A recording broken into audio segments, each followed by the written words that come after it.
Então, antes de mais nada, uma boa noite para todos.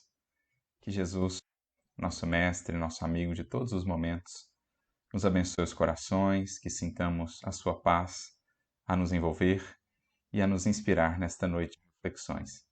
Eu gostaria de agradecer na pessoa da Márcia pelo convite, mais uma vez participando da Semana Espírita de Araxá, e por meio dela, na pessoa dela, enviamos o nosso amplex, nosso abraço fraterno a todos os corações que aqui nos acompanham, de Araxá ou de outras partes que estejam participando conosco. E dentro dessa temática, uma das bem-aventuranças, nós recentemente temos nos colocado a meditar bastante sobre a importância dessa em específico, da mansuetude, da brandura, na construção do mundo que todos esperamos, na caminhada de cada um de nós enquanto espíritos, para que realmente façamos-nos canais, instrumentos por meio dos quais possa Jesus trazer ao mundo a sua paz, o seu reino. Então, recentemente passávamos por uma mensagem que nos ajuda a meditar, a aprofundar um pouco mais acerca do sentido real, efetivo do que seja essa mansuetude, essa brandura proposta por Jesus, bem como a sua importância, o seu alcance, porque os próprios discípulos, aos tempos do Mestre, quando Jesus proferiu o inesquecível Sermão da Montanha, eles também, no primeiro momento, tiveram dificuldade de compreender a mansuetude, a sua função, acostumados que estavam a um mundo onde a força, muitas vezes, ou quase totalidade das vezes, acabava por imperar, acabava por dominar, por estender o seu alcance e a sua influência. Não conseguiam eles ainda entender esse outro modus operandi que Jesus vinha propor. E é nesse sentido, então, que mergulhando nas realidades do Espírito e buscando realmente mudar um pouco a nossa lógica de operação, descolando-a do terra a terra, descolando-a do modo de agir ao qual temos estado acostumados há tantos séculos, é aí que, à luz do Evangelho e à luz do Espiritismo, nós iremos compreendendo com Jesus uma nova força que ele traz ao cenário do mundo, uma nova maneira de influenciar, de conquistar os corações que até então desconhecia-se. E para isso, então, vamos recorrer a essa mensagem que se encontra no livro Jesus no Lar, no capítulo de número 17. O livro Jesus no Lar é muito similar ao livro Boa Nova, por exemplo, e é daquelas obras tão ricas que a espiritualidade nos proporcionou e que nos traz bastidores do Evangelho, complementando para nós determinadas passagens, determinados acontecimentos, trazendo-nos, digamos assim, o contexto, os acontecimentos ou as circunstâncias prévias e posteriores de determinadas passagens muito conhecidas do Evangelho.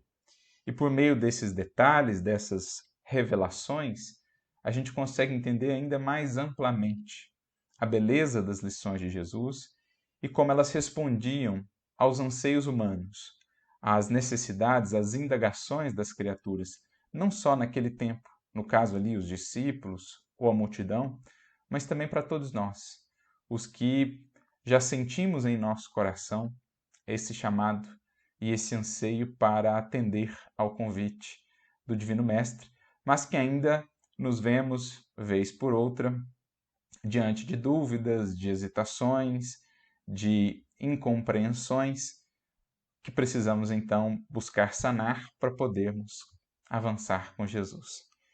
Nesse sentido, portanto, nesse capítulo 17 do livro Jesus no Lar, Ney Lúcio, que é o autor da obra, nos traz os bastidores ou alguns acontecimentos a posteriori do Sermão das Bem-aventuranças. Não sabemos se exatamente no Sermão do Monte, depois do Sermão do Monte, porque provavelmente Jesus em outros momentos também deve ter enunciado esse Sermão das Bem-aventuranças ou falado sobre elas, em vários dos lugares onde esteve, não somente naquele sermão específico. Então não sabemos exatamente se se trata do próprio Sermão do Monte ou em alguma outra circunstância na qual Jesus falou sobre as bem-aventuranças. E dentre elas, uma mais especificamente chamou a atenção dos discípulos. Gerou até um certo incômodo, devido à incompreensão acerca da proposta de Jesus. E é exatamente essa bem-aventurança, a dos brandos, a dos pacíficos, a depender da tradução, né? Em algumas traduções encontraremos bem-aventurados os mansos, em outras bem-aventurados os pacíficos, mas o que mais importa aqui é a virtude ou o conjunto de virtudes similares que aí estão destacadas. Poderíamos acrescentar a gentileza, a cortesia, a afabilidade, a doçura, a meiguice, a mansuetude e esse estado interno, né, de serenidade que constitui o que caracteriza um indivíduo pacífico. Mas os discípulos, justamente pela formação que tinham, pelo mundo que vinham até então, não conseguiram, num primeiro momento, entender aquela promessa de Jesus. Bem-aventurados os pacíficos ou os mansos, porque herdarão a terra ou possuirão a terra, também dependendo da tradução. E ficaram com aquele incômodo. Jesus, naturalmente, como educador que era e sondando todos os pensamentos e todos os corações, sabia que a compreensão ainda não havia se consolidado naqueles corações, mas espera o tempo oportuno, ou espera que antes eles próprios pudessem fazer o movimento da indagação, a fim de que pudesse então lhes esclarecer mais amplamente. Essa é uma característica interessante do Mestre. Muitas vezes espera ele, de nossa parte, essa iniciativa, a fim de nos descortinar novos horizontes. Mesmo que nos ame tão profundamente, mesmo que tenha feito e sempre está fazendo tanto por nós, Jesus sabe também esperar os momentos, os períodos de amadurecimento, aguardando algum movimento de nossa parte, para então nos convidar a novas compreensões e a novas experiências. A gente vê isso acontecendo mais de uma vez no Evangelho e também nos relatos, né, que as obras espíritas nos trazem acerca desses bastidores da Boa Nova. E aqui é um desses casos. Jesus espera o momento quando eles se dirigem à casa de Simão Pedro após aquela preleção sobre as bem-aventuranças. Então os discípulos quebram, digamos assim, aquele gelo, né, aquela inquietação em que estavam, e um deles, primeiramente o próprio Judas, volta-se a Jesus e faz a seguinte indagação: Senhor, por que atribuíste aos mansos a posse final da terra? Os corações acovardados gozarão de semelhante bênção? Os incapazes de testemunhar a fé nos momentos graves de luta e sacrifício serão igualmente bem-aventurados? Então, pelas próprias palavras de Judas, a gente já consegue aqui ter um relance de como eles entenderam no primeiro momento a proposta da mansuetude, a proposta dessa serenidade ou dessa postura pacífica sobre a qual Jesus falava. Antes, inclusive, o próprio Néio Lúcio acrescenta aqui no relato, né? Se o Evangelho reclamava espíritos valorosos na sementeira das verdades renovadoras, como como acomodar a promessa com a necessidade do destemor? Se o mal era atrevido e contundente em todos os climas e posições, como estabelecer o triunfo inadiável do bem através da incapacidade em reagir, embora pacificamente? Então a gente percebe que no plano mental, na compreensão dos discípulos àquele momento, essa proposta da mansuetude soava quase como que covardia, inação, inércia, passividade diante da audácia do mal. A gente se recorda até de O Livro dos Espíritos, né? Quando os benfeitores dirão a Kardec que o mal muitas vezes é ousado, enquanto que o bem acaba sendo tantas vezes tímido. E os discípulos então tinham dificuldade de entender como que aos mansos estava reservada essa herança da terra, essa posse ou essa influência tão impactante, né, ou tão marcante na terra e junto aos corações, obviamente, que aqui estão em processo de aprendizado. Então Judas entendia no primeiro momento essa mansuetude como algo simplesmente, digamos assim, passivo. Quando a gente vai aprendendo com os benfeitores espirituais, em O Evangelho segundo o Espiritismo, por exemplo, nas várias mensagens, nas instruções dos benfeitores que ali temos, que em verdade essas virtudes, as virtudes aí que compõem no todo, né, a mansuetude, a brandura, dentre as quais os espíritos lá listam, por exemplo, a paciência, a afabilidade, a obediência, a resignação, quando tratam da obediência e da resignação, fazem questão de frisar. Não se tem ali, ou não se tratam de virtudes passivas, pelo contrário, muito ativas, ao contrário do que geralmente se imagina. O obediente, o resignado, parece ou pode parecer, de uma perspectiva exterior, que ele está numa posição simplesmente de expectação, que ele não tem feito tantas coisas, está simplesmente subjugado ou submetido às circunstâncias exteriores ou às ordenações exteriores, quando em verdade ele fez um imenso trabalho, mas um trabalho que geralmente não é visto porque, sobretudo, interno.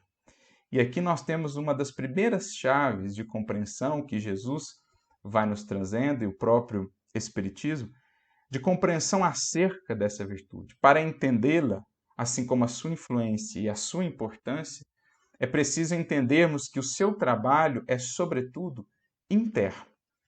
Por isso, não visto tão claramente apenas pelos olhares do mundo, pelo olhar material, mas um trabalho imenso, feito sobretudo no plano interno da criatura, que há de repercutir então no exterior. Onde se vê passividade, na obediência e na resignação, tem-se, na verdade, um coração muito ativo, que fez imensos esforços dentro de si mesmo para vencer as suas paixões, para dominar os seus impulsos e então resignar-se ante as circunstâncias que não podem ser modificadas, fazendo o quanto lhe está ao alcance em termos de construção, de realização, de esforço, mas também não se deixando tomar pela revolta, pelo desespero, né, pelo simples querer, pelos arroubos das paixões e da impulsividade. O coração manso, portanto, ou o coração resignado, é o resultado aí de um imenso trabalho interior de autodomínio, de autogoverno interno. Assim também a obediência. Um trabalho interno de reflexão, de maturação das ideias, para que então, melhor compreendendo a lei divina, possamos melhor obedecê-la, alinhar o nosso agir, o nosso pensar com ela. Não é simplesmente acatar o que vem de fora sem uma reflexão mais madura, mas antes entender melhor para então melhor consolidar a nossa ação e mesmo a nossa convicção. Por isso, Emmanuel terá uma mensagem muito interessante no livro da Esperança, né, capítulo de número 22, esse livro que é um comentário tanto do Novo Testamento como do Evangelho segundo o Espiritismo. Ele faz um comentário ali em paralelo, extraindo trechos de ambas as obras. E Emmanuel vai ter uma mensagem chamada amenidade, bem relacionada ao que aqui conversamos, em que ele busca destacar justamente isso, esse processo da construção da amenidade, do espírito ameno, do espírito brando. E ele dirá que é preciso, é imperioso, saibamos chefiar as nossas emoções, para que nos alinhemos ali numa postura, numa conduta de equilíbrio, de harmonia, não nos deixando conduzir ao verbo impulsivo, às atitudes intempestivas, que depois muitas lágrimas, muitos desajustes e desequilíbrios nos custam. Portanto, a fim de adquirirmos amenidade, é preciso, antes de mais nada, saibamos dominar a nós mesmos. E é o que os discípulos não entendiam naquele primeiro momento, porque estavam muito acostumados com um modo de agir no mundo em que buscava-se sempre dominar o outro, dominar sobre o outro, sobre uma outra nação, sobre um outro povo. Assim eram os poderosos, os imperadores, os conquistadores de então, sempre vislumbrando conquistas exteriores por meio da imposição sobre os demais, do uso da força, do uso da violência, do uso da agressão. Era o que eles conheciam até então. Era o que os olhos, os sentidos materiais conseguiam captar. Jesus, no entanto, vem implementar um novo modo de agir, em que a conquista visa, sobretudo, o reino, o mundo interno da criatura, para que então esse Espírito, tendo feito um trabalho imenso por dentro, possa silenciosamente, mas de maneira muito eficaz, de maneira muito eloquente, de maneira muito contagiante, influenciar ao seu redor, asserenando, pacificando, espargindo, distribuindo essa amenidade, essa brandura. Então, é a lógica diversa, é uma lógica diversa que o Cristo vem implementar. E por isso a gente compreende até um primeiro sentido dessa própria promessa de Jesus. Bem-aventurados os mansos, porque herdarão a terra, ou porque possuirão a terra, porque em verdade só serão mansos os que primeiramente dominarem, governarem a terra de si mesmos. O próprio Emmanuel cunha essa expressão, a terra de nós mesmos, ainda desconhecida, ainda ignorada, mas que precisa ser conquistada. Até aqui temos buscado conquistar terras, povos, locais, ícones, objetos e etc. E temos estado distanciados desse grande trabalho de conquista de nós mesmos. Mas os que assim fizeram, avançaram e foram capazes então de contagiar outros corações, conquistando-os para causas mais imperecíveis, para causas mais duradouras do que aquelas simplesmente voltadas para a posse transitória, para o império tirânico, para o domínio exterior. Porque impérios, imperadores passaram, conquistadores, conquistados foram alternando papéis ao longo dos séculos.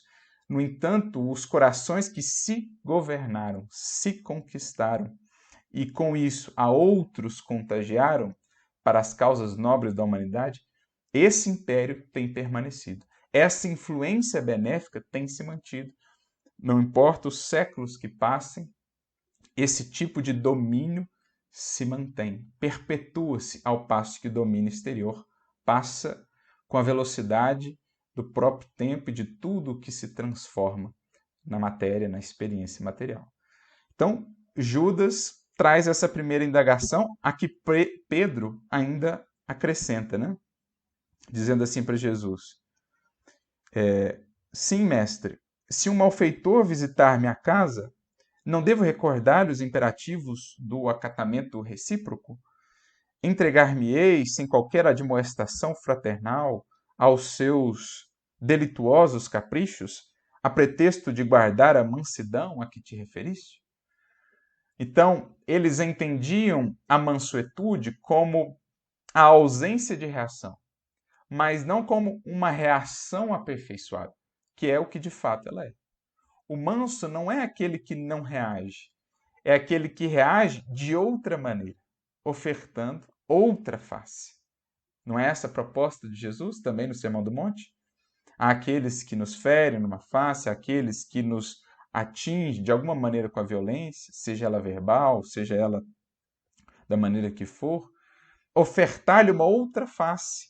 Esse é o manso. Não é o que fica simplesmente impassível, inativo, inerte, mas antes o que, tendo já feito todo um trabalho interior de autodomínio, de governo das emoções, sabe receber os choques da violência, da agressividade, da ofensa, transmutá-los e ofertá-los ou revidá-los por meio da força do bem. Essa a ousadia que o bem precisa aprender a ter. Quando os espíritos mencionaram lá, né? O bem geralmente é tímido. E esse tímido, muitas vezes para nós na Terra, se traduz mesmo como inerte, ocioso ou preguiçoso. Mas é preciso que o bem seja mais ousado, audacioso, mas sem nunca recorrer aos mesmos termos, aos mesmos meios de atuação.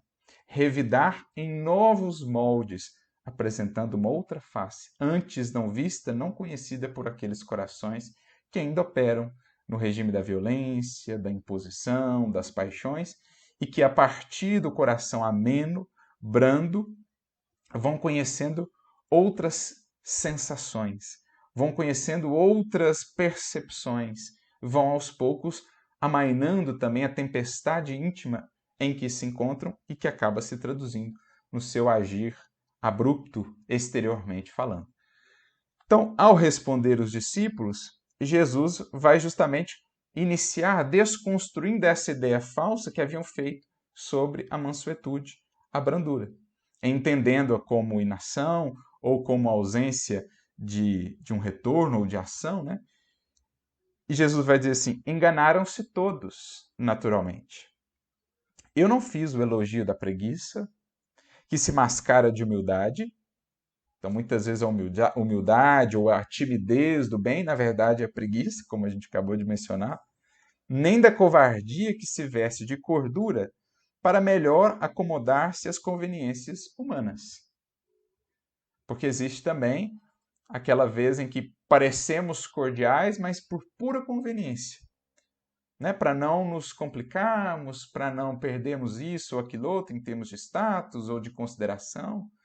Jesus, diante da imensa injustiça que sofria, poderia ter se tornado adotado esse falso cordialismo diante dos doutores da lei, né, buscando ali acordos com eles para então dar continuidade à sua existência aqui na matéria. No entanto, ali Jesus não tergiversou. Jesus foi firme, embora sempre manso, mas firme, fiel aos propósitos que havia assumido e preferiu a cruz, portanto, a adotar essa falsa cordialidade, esses acordos tácitos, né, e escusos, para que pudesse, com prejuízo dos princípios, dar de alguma forma continuidade à sua tarefa no mundo. Ele preferiu a cruz a fazer esse tipo de acordo ou a submeter-se a esse tipo de conveniências. Pelo contrário, foi manso, foi brando em todos os momentos, mas firme, corajoso, fiel aos seus princípios. Então a mansuetude será muito diferente tanto da preguiça, né, que às vezes fica mascarada de humildade, de uma falsa modéstia, né, de uma hesitação, nem a covardia que às vezes se reveste de uma cordura, de uma diplomacia falsa do mundo, né, buscando ali os acordos, as conveniências, mas abrindo mão de princípios e de valores para seguir adiante. Então não é essa a ideia. As criaturas que se afeiçoam a semelhantes artifícios sofrerão duramente os instrumentos espirituais de que o mundo se utiliza para reajustar os caracteres tortuosos e indecisos. Então, os corações que ainda operam nessa faixa, sendo muito moldados ainda pelos interesses materiais, imediatistas, naturalmente que no transcurso do tempo sofrerão o rebote disso, as consequências dolorosas, quando a própria consciência, mais desperta e mais lúcida, lhes fará ver que abriram mão de valores em troca daquilo que é tão efêmero e tão imediato. Acabaram abrindo mão, né, da paz verdadeira, que muitas vezes apenas florescerá em meio à luta, em meio até às perseguições, à incompreensão, para conquistar uma falsa paz na forma de uma tranquilidade exterior, mas sem alma, sem profundidade, na busca dos valores do espírito. Exaltei, na realidade, a cortesia de que somos credores uns dos outros.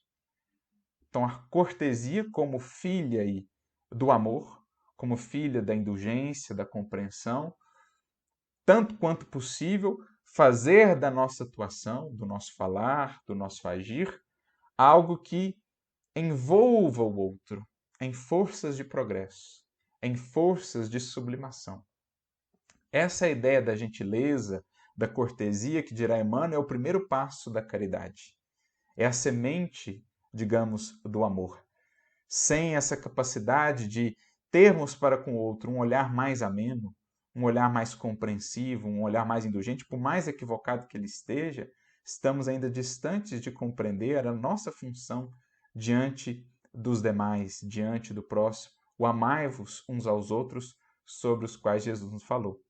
É preciso compreender, e Emmanuel vai destacar isso, lá no Livro da Esperança, na mensagem que citamos, do capítulo 22, que a verdade em nossas vidas, ela não nos foi dada para se tornar em nossas mãos uma pedra a ser lançada sobre os demais, mas sim para que ela seja em nossas vidas uma luz que ilumine caminhos. A pedra fere, a luz ilumina, abre horizontes silenciosamente, sem vaidades, sem expectativas de reconhecimento ou de aplausos. A luz ilumina, dispensando os longos discursos. Então, a compreensão da brandura, da mansuetude passa por isso, pelo entendimento de que a verdade do Evangelho em nossas vidas não nos foi dada para ferir, mas para soerguer, para estimular, para iluminar. Entender que a potência do Verbo, potência divina, por Deus a nós conferida, nos foi dada não para destruir, mas para edificar. Como dizia o apóstolo Paulo, o meu ministério foi enviado não para destruir, mas para edificar. Assim também, todas as potências que aqui temos, o nosso próprio corpo, os sentidos, enfim, tudo que aqui temos que nos permite realizar, algo fazer ou construir, nos foi dado para que estimulemos o progresso das criaturas ao nosso redor, ainda que estejam equivocadas. Ao invés de usar o verbo para condenar, podemos usar para proferir uma prece. Ao invés de usar a verdade para humilhar, podemos utilizá-la para clarear horizontes a fim de que o indivíduo repense caminhos. É daí que nasce, é desse manancial de compreensão que brota a brandura ou a cortesia, como Jesus está aqui falando e exaltando, né? Ele mesmo usa esse verbo, exaltei a importância da cortesia. E ele continua, bem-aventurados os homens de trato ameno, lembrando a palavra de Emmanuel, né, da amenidade, que sabem usar a energia construtiva entre o gesto de bondade e o verbo da compreensão. Então é energia construtiva, é o valor moral, a firmeza de princípios e propósitos, mas entre o gesto de bondade e o verbo de compreensão. Então, embalando essa energia construtiva, a firmeza da fé, da convicção, da verdade em nossas vidas, embalando isso no gesto de bondade e no verbo de compreensão. É o que podemos ofertar a todo coração do caminho, a todos aqueles que venhamos a encontrar, mesmo aqueles que, ainda operando na faixa da violência, da imposição, da ofensa, a eles, principalmente, ofertar essa outra face que ainda desconhecem da lei, para que aos poucos o seu coração se habitue a isso que é tão mais para o espírito, né? A experiência da serenidade, da brandura é tão mais reconfortante, é tão mais marcante do que a agrura da imposição, da violência, do azedume. O Emmanuel chega a dizer no livro Calma, né, que o azedume é um espinheiro magnético. A criatura que se converteu ali num poço de azedume é tal qual um espinheiro magnético. Então a convivência é sempre custosa, primeiramente para ele próprio, né, para o próprio indivíduo, que cultiva em seu íntimo espinheiros. Ao passo que, ao contato com a brandura de outros corações, jamais senhores de si, que já passaram a possuir essa terra de si mesmos, eles passam aos poucos a experienciar aquilo que mais tarde, por sua vez, também haverão de buscar. Então, bem-aventurados esses amenos que sabem usar a energia construtiva entre gestos de bondade e verbo de compreensão. Bem-aventurados os filhos do equilíbrio e da gentileza, que aprendem a negar o mal sem ferir o irmão ignorante, que o solicita sem saber o que pede. Então, olha, não é simplesmente não opor nenhuma resposta, nenhum contraponto diante do mal. É sim negar o mal, mas com o bem. Como diz Paulo na sua carta aos Romanos, não te deixes vencer pelo mal, mas vence o mal com o bem. E ele ainda acrescenta que aquele que responde ao mal com o bem, no fundo acaba por acumular brasas sobre a cabeça daquele que ainda opera no mal, na agressão. Porque mais cedo ou mais tarde, diante daquela mansuetude, daquela brandura, o que fere acabará se sentindo constrangido, acabará se curvando sobre si mesmo e não mais conseguindo levar adiante aquela posição ou aquela atitude diante de alguém que lhe responde apenas com a brandura, com a indulgência, com o perdão. Poderíamos lembrar aqui o caso de Eurípides Barçanufo, nos diálogos que travou por muito tempo com um espírito chamado Donatista, um espírito bastante endurecido, que comparecia à reunião mediúnica. E eles tinham ali longos diálogos e o espírito donatista sempre muito agressivo, muito inteligente, mas sempre muito irascível. E Eurípides sempre com aquela brandura, sempre com aquele amor, com aquela força da bondade. O convidava a orar, tratava com paciência, com cortesia, com respeito. E aquilo perdurou por alguns anos, até o dia em que então o espírito, diante de um convite de Eurípides para que orassem juntos, cai de joelhos em lágrimas e diz: eu não consigo mais. Você me venceu. Com a força do amor, com a força dessa brandura, apresentando essa outra face, Eurípides havia efetivamente conquistado aquele espírito. Na legítima conquista de espírito a espírito, não aquela que se dá pela imposição, pela tirania, mas aquela em que o coração que é conquistado adere de livre e espontânea vontade aos ideais do coração que o conquista, porque agora atraído pela força do amor. É conquistado, contagiado, transformado por essa força poderosíssima do amor e da brandura. Então, o que o Ney Lúcio está dizendo aqui, esses que aprendem a negar o mal sem ferir, ou seja, aprendem a separar a condição transitória daquele que ainda se faz vítima do mal, das paixões, e o espírito imortal e a sua condição transitória. Entre o pecado e o pecador, entre os vícios e o espírito eterno, imortal, com imensos potenciais. Saber discernir isso. Então, opor o bem ao mal, mas não abandonar, excluir, condenar aquele que ainda está sob as garras do mal. Pelo contrário, auxiliá-lo de alguma maneira. Abençoados os que repetem 1000 vezes a mesma lição sem alarde, para que o próximo lhes aproveite a influenciação na felicidade justa de todos. Então, a paciência também como um traço, como uma marca da brandura, da mansuetude, porque só o paciente, ou melhor, só o manso, aquele que se domina, que se governa minimamente, é que consegue efetivamente ter essa paciência diante das circunstâncias as mais adversas. Por isso Jesus chega a dizer também no Evangelho: na vossa paciência ganhareis as vossas almas. Os mansos, os brandos, que são os que já possuem a terra de si mesmos, são também pacientes. Ganharam a si mesmos por essa paciência, por essa perseverança. Diante do auxílio ao irmão que ainda tropeça tantas vezes, que ainda não compreende, que ainda reluta em avançar.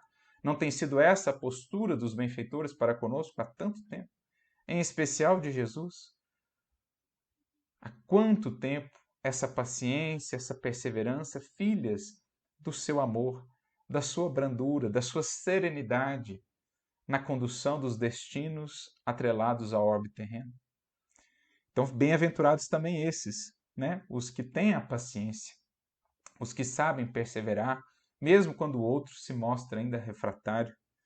Bem-aventurados aqueles que sabem tratar o rico e o pobre, o sábio e o inculto, o bom e o mau, com espírito de serviço e entendimento, dando a cada um de conformidade com os seus méritos e necessidades, e deixando os sinais de melhoria, de elevação, bem-estar e contentamento por onde cruzam.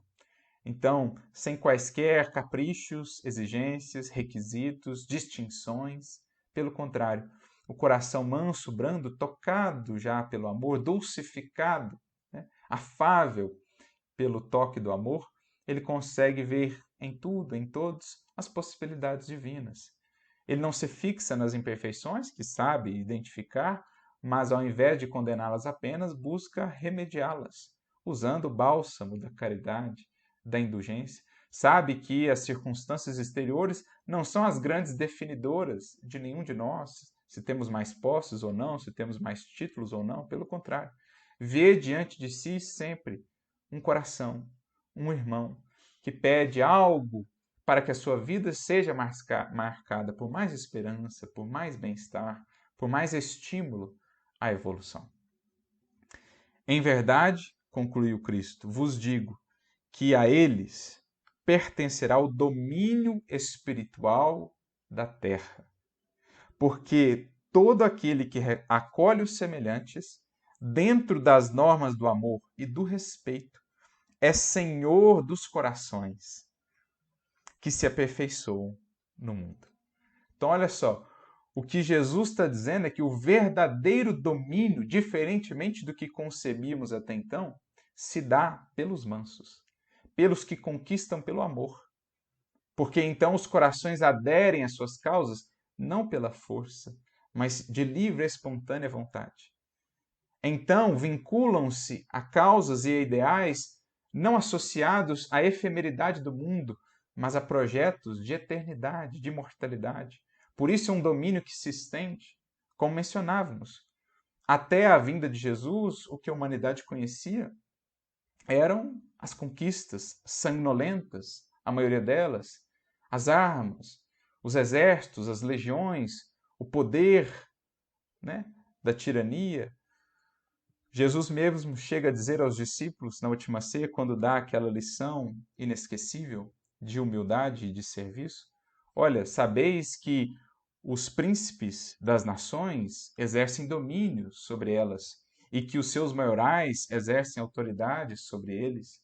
No entanto, entre vós não será assim, porque o que quiser ser o primeiro e o maior será o último e o servo de todos. Jesus ali invertia a lógica, dizendo que a verdadeira conquista não se faz com esses recursos exteriores, mas antes pela força da mansuetude, da brandura. E ele próprio seria o maior exemplo disso. Quando o exército romano mobilizava, né, o Império Romano mobilizava legiões e mais legiões para perseguir os cristãos, levando-os aos circos, às formas de martírio, as mais tristes e dolorosas, os cristãos, com a mansuetude de uma Joana de Cusa, por exemplo, que diante do algoz que lhe zombava, mas foi somente isso que o Cristo, esse Cristo lhe ensinou, a morrer como covardes? Ela então responde: ensinou-me não somente isso, não somente a morrer, né, por fidelidade aos princípios do Evangelho, mas ensinou-me também a te amar.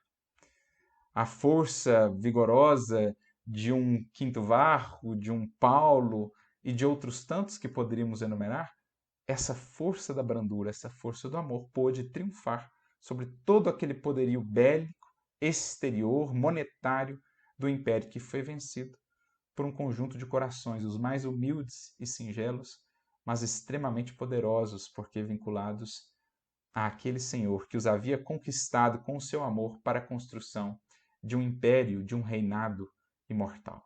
Os impérios têm passado, mas o do Cristo só tem ampliado o seu alcance e a sua influência no terreno dos corações. Porque vivendo a brandura e a mansuetude até o fim, ele foi o exemplo máximo desse bem-aventurado coração manso que, como ele disse aqui, ao qual pertencerá o domínio espiritual da terra. Porque todo aquele que acolhe os semelhantes, dentro das normas do amor e do respeito, é senhor dos corações que se aperfeiçoam no mundo. E é tão interessante isso que nós veremos também na própria descrição do livro Ave Cristo, no capítulo 1, quando nós temos a preleção do instrutor, do benfeitor Clódio, né, abrindo a obra ali, falando daqueles primeiros 2 séculos de cristianismo, em que as perseguições ainda se faziam muito intensas, especialmente ali na região das Galhas, né, onde se passa a obra. O benfeitor Clódio diz assim no capítulo 1: o mestre crucificado é divino desafio. O mestre crucificado é divino desafio. Porque ao longo de todo o Calvário e naquele último ato, né, antes da ressurreição, o último ato ali da crucificação, nós vemos ao longo de todo aquele período, toda aquela jornada do Cristo, a mais profunda expressão dessa mansuetude, dessa brandura. Como um cordeiro manso em direção ao abatedouro.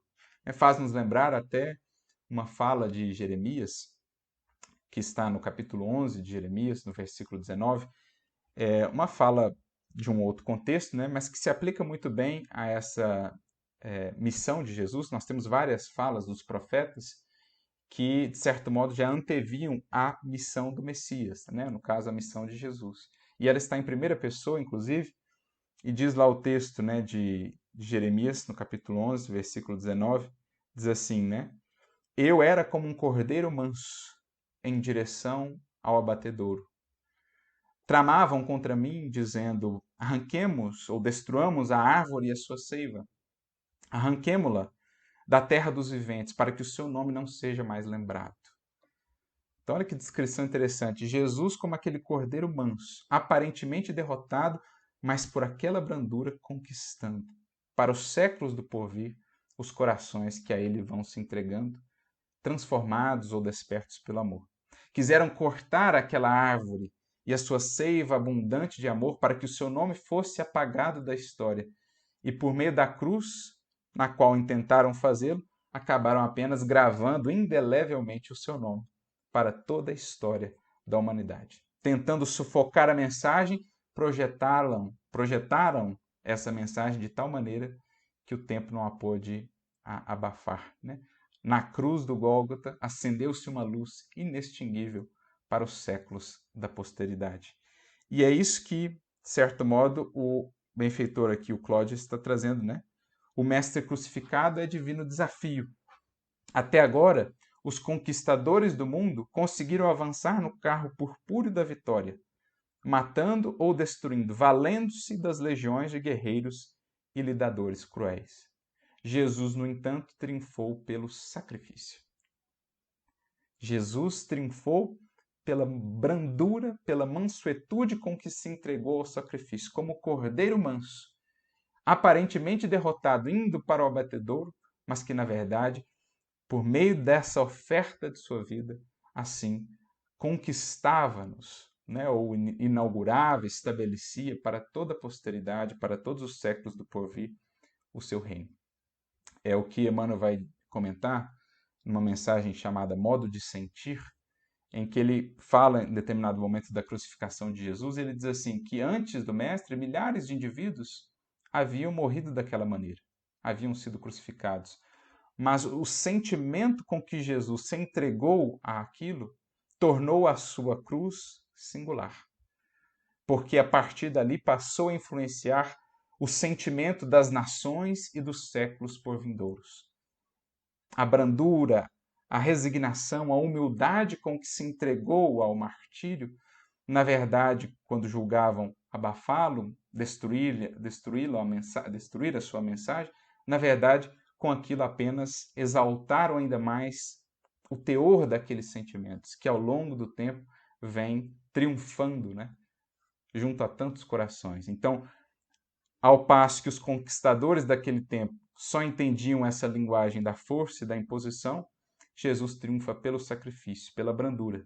César, atado às vicissitudes humanas, governa os assuntos referentes à carne em trânsito para a renovação. Ou seja, por isso tão efêmero, porque circula ou gravita esse seu império, esse seu domínio apenas em torno de interesses materiais e tão efêmeros.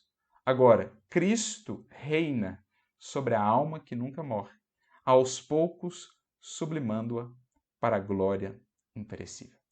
Aos poucos sublimando-a para a glória imperecível. Então, enquanto as formas de poder e de influência no mundo são tão frágeis e tão efêmeras porque giram em torno daquilo que é frágil e efêmero, aquilo que é feito, aquela influência, aquele contágio, né, no sentido benéfico da expressão, que se dá pelos valores eternos e imperecíveis do espírito, por meio dessa força da mansuetude, ela perdura no tempo e no espaço. E isso nos faz lembrar, não poderíamos deixar de recordar, a própria passagem do livro Há 2000 anos, quando nos descreve Públio Lentulus, né, o caso Emmanuel, a postura de Jesus durante toda aquela experiência.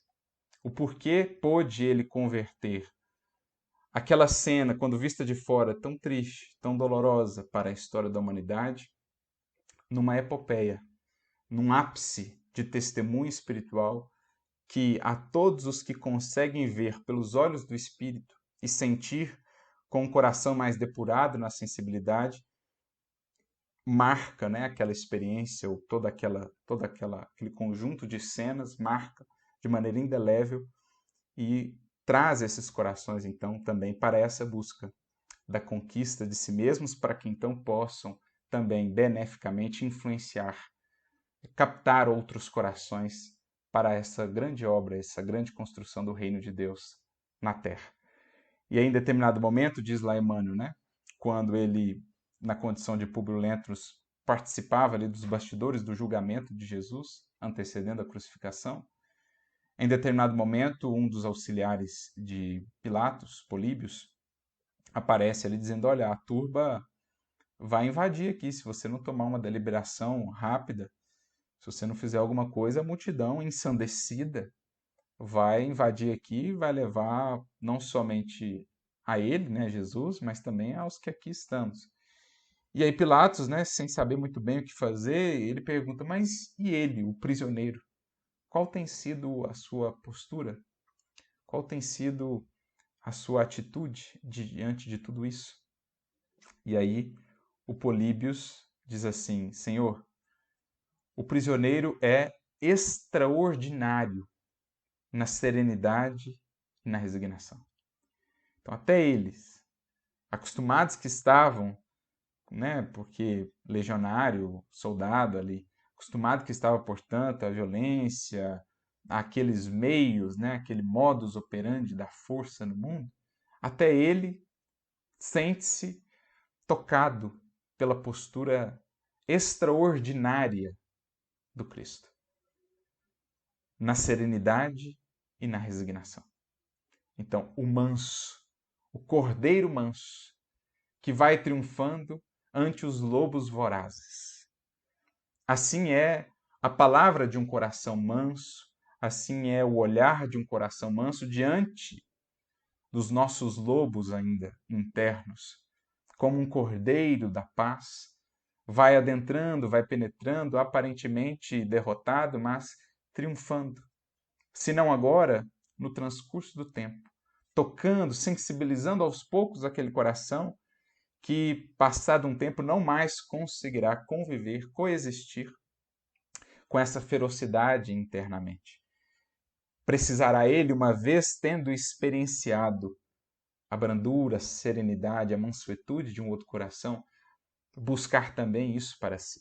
E é assim que o Cordeiro triunfa sobre esses lobos que ainda trazemos. Assim era Jesus triunfando sobre a voracidade, a ferocidade de nós ainda, humanidade, tão cativos de nossas paixões. Pela mansuetude, pelo silêncio que falou tão alto para os séculos, Jesus ia ganhando terreno, primeiramente nos corações já mais sensíveis, ao longo do tempo naqueles que nos fomos sensibilizando.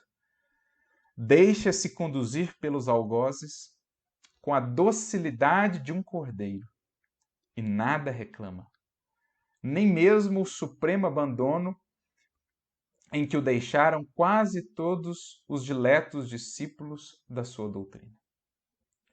Então, se alguma dúvida ainda restava no coração dos discípulos acerca dessa bem-aventurança, antes dos derradeiros momentos de Jesus na terra, creio eu que essa dúvida se dissipou após a crucificação.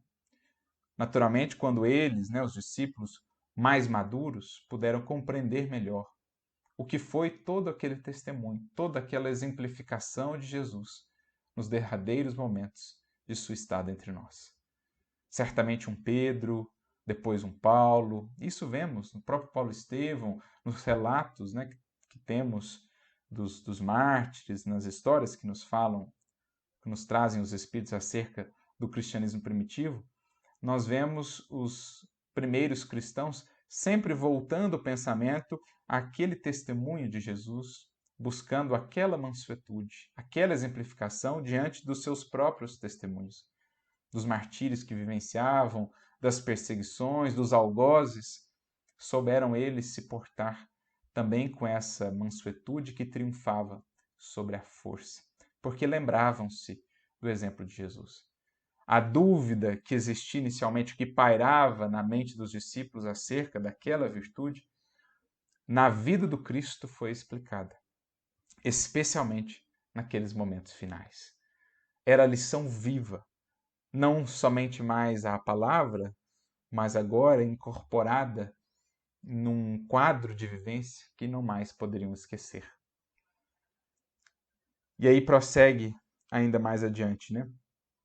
O Emmanuel. Comovido com os seus padecimentos, fui falar-lhe pessoalmente e, inquirindo sobre os seus martírios, afirmou que poderia invocar as legiões de seus anjos e pulverizar toda Jerusalém dentro de 1 minuto, mas que isso não estava nos desígnios divinos, e sim a sua humilhação infamante para que se cumprissem as determinações das Escrituras.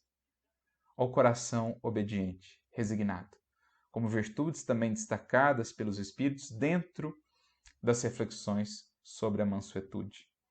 Então, a afabilidade aqui está, né? A docilidade, a obediência, a resignação, a paciência, a perseverança, tudo isso consubstanciado em Jesus e na sua vivência naqueles momentos culminantes. Por isso, uma luz inextinguível, inapagável para os séculos da humanidade. Fiz-lhe ver, então, que poderia recorrer à vossa magnanimidade, ou seja, que ele poderia recorrer aos poderes do mundo, aos poderes de César, a fim de se ordenar um processo dentro dos nossos dispositivos judiciários, de maneira a comprovar sua inocência. E, todavia, recusou semelhante recurso, alegando que prescinde de toda a proteção política dos homens, para confiar tão somente numa justiça que diz ser a de seu Pai, que está nos céus. Porque o coração manso, brando, sereno diante da luta, confia. Não se deixa turbar, porque governa a si mesmo, já possui a si mesmo, já desbravou a terra de si mesmo. E então consegue manter-se seguro, confiante, coeso ante as tempestades, as injunções da luta exterior. E, naturalmente, na medida em que cresce em si essa serenidade que nasce desse autogoverno, isso se irradia, isso influencia outros, arrasta-os também a essa construção, a esse desbravar de si mesmo, para que, possuindo a terra de si, possam depois exercer essa influência legítima, duradoura, benéfica sobre os corações que ainda não descobriram o poder dessa força, em oposição às forças aparentemente tão fortes, mas tão frágeis do mundo. Então, ele confiava. E aí diz, né, Pilatos, homem extraordinário. Então, o próprio Pilatos, vicioso, com as suas imperfeições, ainda cedendo, né, aos seus interesses pessoais, mas ele conseguia ver ali a magnitude daquela virtude, tanto que tentou, dentro das suas possibilidades ali, ao máximo salvá-lo, mas acabou em determinado momento cedendo, né, aos interesses imediatistas, aos poderes do mundo, que priorizava ainda em detrimento dos poderes espirituais, acabou cedendo e entregando-o à sanha da multidão. Mas nem por isso Jesus abandonou a sua postura de mansuetude, de resignação, de obediência ao Pai, que levou até o fim, culminando na crucificação, acendendo, portanto, daí para diante, para a humanidade, um grande letreiro, uma grande mensagem inapagável, que nos diz que a verdadeira força nasce dos corações humildes, dos corações brandos, os verdadeiros conquistadores, os que hão de governar a terra, de orientar e arrastar os corações para o bem, para o porvir, para a luz que a todos nos espera, não serão os que por fora se impõem, mas antes os que se governando e alinhando-se internamente com Deus e a sua lei, passam a ter tamanha influência, tamanha ascendência sobre as almas, triunfando no tempo sobre todas as injunções exteriores, sobre todas as ilusões do mundo e da matéria. Que o exemplo vivo de Jesus, portanto, esse que era não só essa bem-aventurança, mas todas elas encarnadas, consubstanciadas numa vida integral, que o seu exemplo nos possa tocar e que saibamos reconhecer e valorizar mais tamanho poder que está ao nosso alcance. O poder legítimo, esse sim, de influenciar pelo bem, pela brandura, pela amenidade, pela indulgência, pela paciência, construindo ao redor de nós, pelo perfume da caridade, essa atmosfera de esperança, essa atmosfera de mais luz, de mais confiança na criatura humana e no porvir que a todos nos espera. Que Jesus nos abençoe e nos inspire a todos, que possamos, por essa bem-aventurança, sendo mansos, triunfar sobre nós mesmos e também junto a outros corações. A todos, muita luz e muita paz.